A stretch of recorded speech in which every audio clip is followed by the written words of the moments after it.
Three convicts escaped from Alcatraz in 1962. We know they chiseled out of their cells. We know they snuck across the prison roof and down the side of the building. And we know they launched their makeshift raft and paddled off into the night. But what happened next? Alcatraz Escape the City lets you write that next chapter by immersing you in a tension-filled chase through San Francisco. In this one versus many hidden movement board game for 2 to 4 players, one player takes the role of the group of 3 convicts moving around the city in secret, evading the police and searching for the items necessary to escape for good. Up to 3 other players team up as the police force, seeking to narrow down the position of the convicts, capture all 3, and send them back to Alcatraz.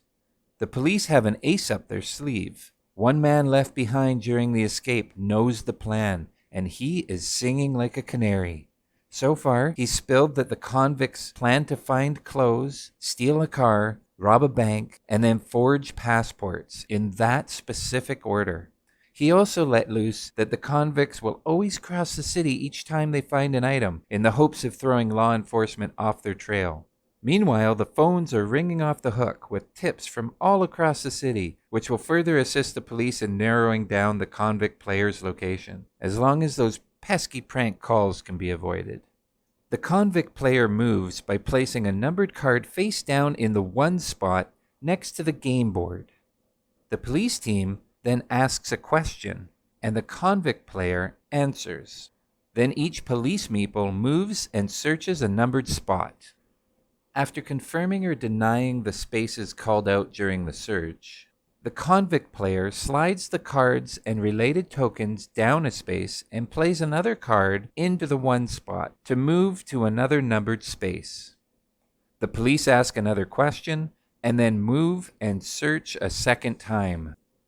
This back and forth play continues, and eventually a card slides into the reveal space, where it is flipped face up. Notice that the convicts can only ever be, at most, 3 moves away from the reveal card. This makes the game incredibly tense for the convict player and keeps the information coming fast and furious for the police team. A red stakeout token is placed on that spot, and the convicts can no longer move to that space. As more and more red tokens are placed out on the board, a trail of where the convicts have been starts to emerge, and movement for the convicts gets tighter and tighter.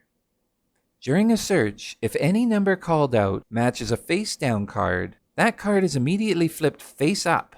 If a card in the 1 slot is flipped, it is a capture. If the police team captures 3 times, they win. Throughout the game, the convicts will have a few tricks to play. Prank calls let you refuse to answer a question. Cable cars double your movement, and the disguise card allows you to move through a spot with a red token. The police team has individual powers for each police meeple, and each of their player mats are double-sided, providing multiple combinations for play.